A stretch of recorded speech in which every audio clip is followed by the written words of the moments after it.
मत बोलना है। तो ये बोल दे अभी आहार में डाल दे कि नमक आपके कर्म की वजह से मिल रहा है। नहीं नहीं, तो आपको हम यही बोल रहे हैं, अगर नमक, मैं प्रैक्टिकली बात बोल रहा हूँ, अगर आपका पुण्य होता तो आपको नमक वाला मिलता ना। सामने वाले के भाव नहीं है कि आपको बिना नमक का देना है। है क्या भाव? क्या आपकी धर्मपत्नी चाहती है क्या कि आपको बिना नमक का दें या बिना मीठा का दें? अब नहीं डला आपका, अगर उसमें नहीं डला तो इस निश्चित मान के चलना, अगर नहीं डला है तो तीव्र कर्म का उदय तुम्हारा है। इसलिए अगर आप अपना जीवन अच्छा बनाना चाहते हो तो एक बस मेरा जीवन नो शिकायत वाला बन जाए। मैं कभी किसी से शिकायत नहीं करूंगा, मैं कभी किसी से कुछ कहूंगा नहीं। और वो जो प्रतिकूल परिस्थिति आई है, वो जो कष्ट मेरे सामने खड़ा है, वो जो पीड़ा मेरे सामने खड़ी है, उसमें मुझे क्या मानना है, क्या कहना है, क्या कहना है? मेरे कर्म का उदय। इतना सा कहने में सच कह रहा हूं, वो धर्म ध्यान हो जाएगा। इसको हम क्यों नहीं स्वीकार कर रहे हैं?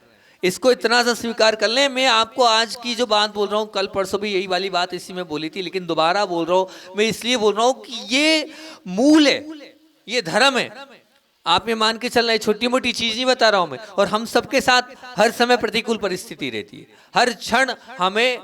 जब दुखमा काल में हैं तो दुखमा काल में हैं तो दुख तो मिलना ही है, और जब दुख मिलना है तो सब सहन करना ही है। और जब स्वयं सहन करना है, हम इतना सा मंत्र बोल दें, मेरे कर्म का उदय है। इतनी सी बात तो बोल दो। इतनी सी बात बोलने में सब कुछ आपका, सब कुछ वो हो जाएगा। अच्छा श्री जी बार बार बोलते हैं, और हमेशा बोलते नहीं थे, प्रैक्टिकली करते थे। प्रैक्टिकली जीवन में उन्होंने बहुत बार किया है। मुझे अच्छे से याद है, एक संस्मरण मैंने सुनाया था पूज्य आचार्य महाराज का, कि एक स्वरूपानंद जी छुल्लक जी थे। अब मतलब वो नहीं है, स्वरूपानंद जी छुल्लक जी थे। आचार्य श्री, बहुत छोटा सा संघ था और स्वरूपानंद जी छुल्लक जी थे। तो स्वरूपानंद जी छुल्लक जी थे, तो हुआ ये कि आंख में कुछ ड्रॉप डालना था आचार्य श्री जी के। तो आंख में वो न डलकर उन्होंने दूसरी शीशी उठा के दे दी, और वो डल क्या गया? चंदन डल गया।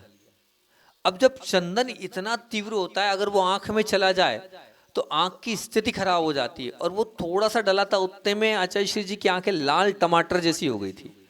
तो लाल टमाटर जैसी जब आंखें हुई थी तो स्वरूपानंद जी बड़े घबरा गए।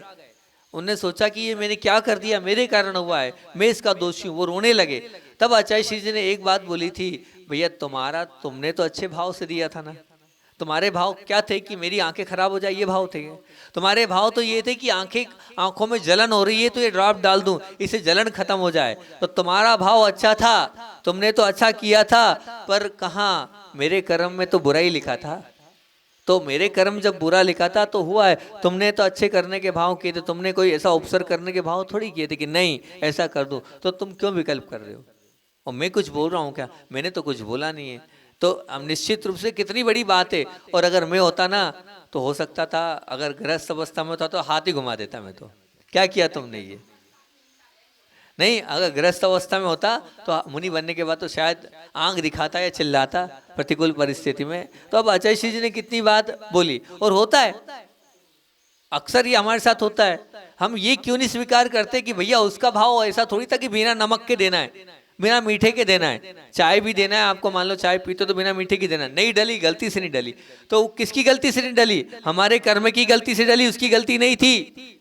वो तो डालना चाहता था लेकिन डला नहीं।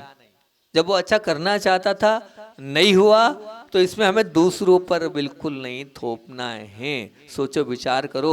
आंखें 8 दिन तक जलन करती रही, और उस 8 दिन में अंत में आचार्य श्री जी ने क्या बोला?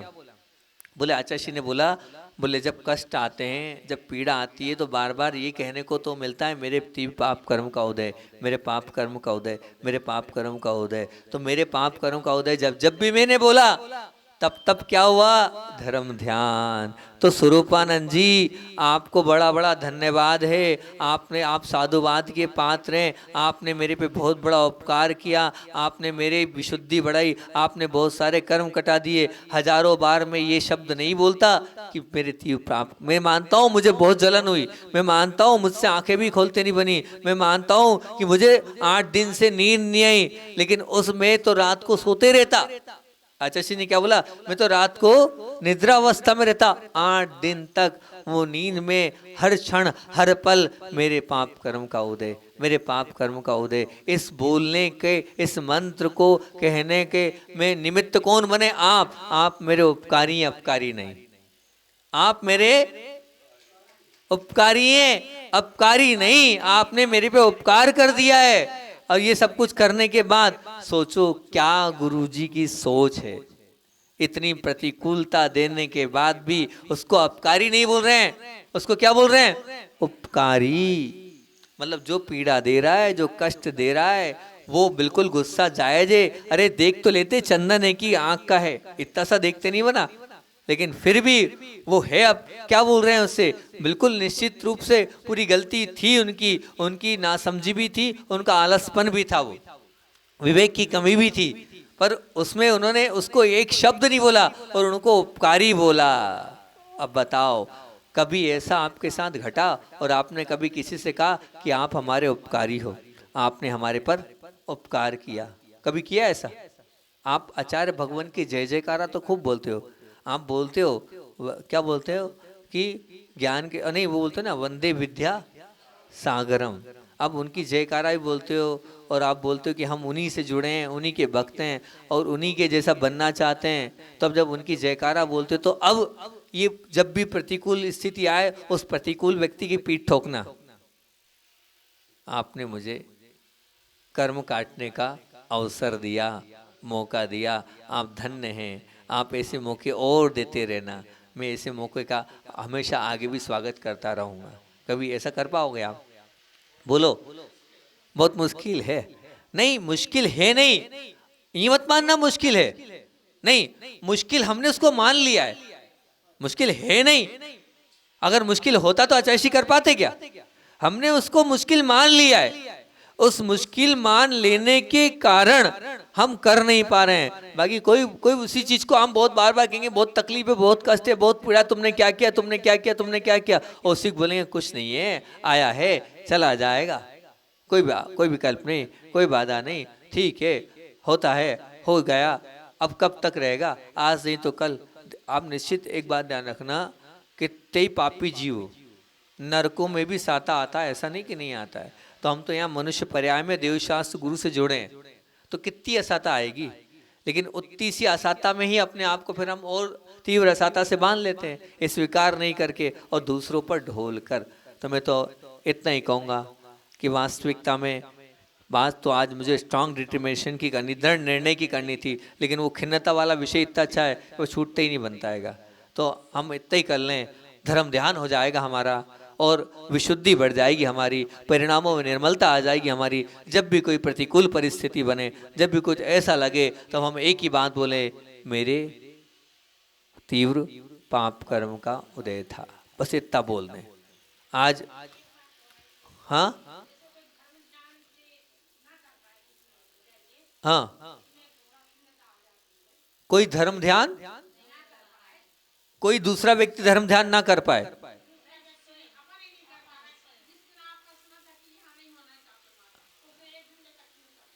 नहीं वो खेद खिन्नता नहीं है, वो उसको खेद खिन्नता नहीं। अगर मान लीजिए धार्मिक क्रिया से हम वंचित हो रहे हैं तो उसको खेद खिन्नता नहीं, हो तो एक कारण है कि हम शुभ उपयोग से दूर हो रहे हैं, उसको खेद खिन्नता मत स्वीकार करना। वो तो आपके परिणामों की निर्मलता है कि देव शास्त्र गुरु की सन्निधि छूट रही है। हमें गुरु मिलते तो बहुत अच्छा होता, उनके माध्यम से हमारा धर्म ध्यान हो जाता, कुछ सीखने को मिल जाता, कुछ अपने जीवन को अच्छा करने का मौका मिल सकता है। तो ध्यान रखना है, खेद खिन्नता करने की आवश्यकता है, करिए आपने, उससे कर्म तो नहीं बनने वाला है, तो उससे विशुद्धि आपकी बढ़ेगी। वो आंख के आंसू गुरु के लिए आए, वो आंख के आंसू जो गिर रहे हैं वो गुरु के लिए गिर रहे हैं, तो वो गलत तो नहीं है, लेकिन इतना जरूर है जहां मौका मिले हमें वहां जाना है और वहां जाकर लाभ लेना है। ये हम भावना करेंगे तो बहुत अच्छी और बात हो जाएगी, उसको खेद खिन्नता नहीं बोलेंगे। परिणाम जहां धर्म ध्यान की हो, परिणाम जहां किसी को अच्छे बनाने की हो।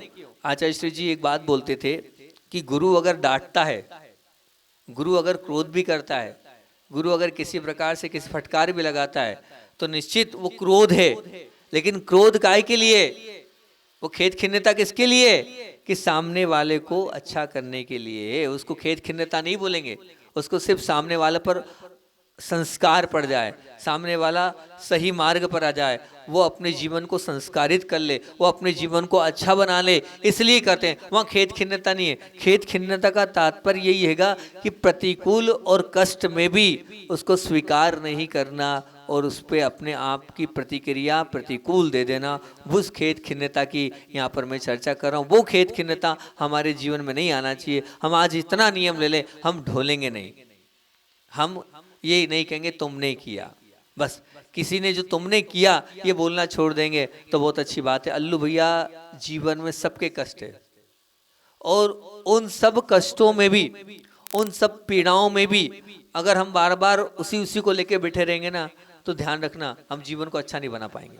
अगर जीवन को अच्छा बनाना है तो निश्चित, हम आप ही के लिए आज प्रवचन कर रहे हैं, विषय हमारा दृढ़ निर्णय का था, लेकिन हमने विषय आपको, आप बैठ गए हमारे प्रवचन में तो हमने विषय आप पर सीधे सीधे ले लिया है, इसलिए कोई विकल्प नहीं, आने दो।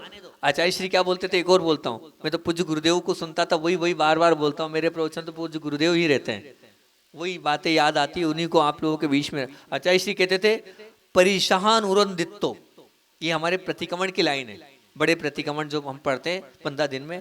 परिशाहान उरन दित्तो, उरन दित्तो, उरन बोलते हैं छाती को, दित्तो मतलब जब जब भी पीड़ा आए, कष्ट आए तो छाती आगे अड़ा दो, आजा कितना आ रहा है, कब तक परेशान करेगा देखता हूं मैं, एक दिन तेरे को परास्त होना पड़ेगा। परेशान उर यानी छाती लगा दो कष्ट में और पीड़ा में, आंख से आंसू मत बहाओ, ये मत कहो मैं परेशान हो गया हूं, मैं कर्म को परेशान कर दूंगा पर मैं परेशान नहीं होऊंगा। आज नहीं तो कल मुझे मेरे गुरु पर विश्वास है, मुझे मेरी भक्ति पर विश्वास है और मुझे अंदर से आस्था है प्रभु के प्रति, बस इतना है, तब तुम्हारा अच्छा होगा।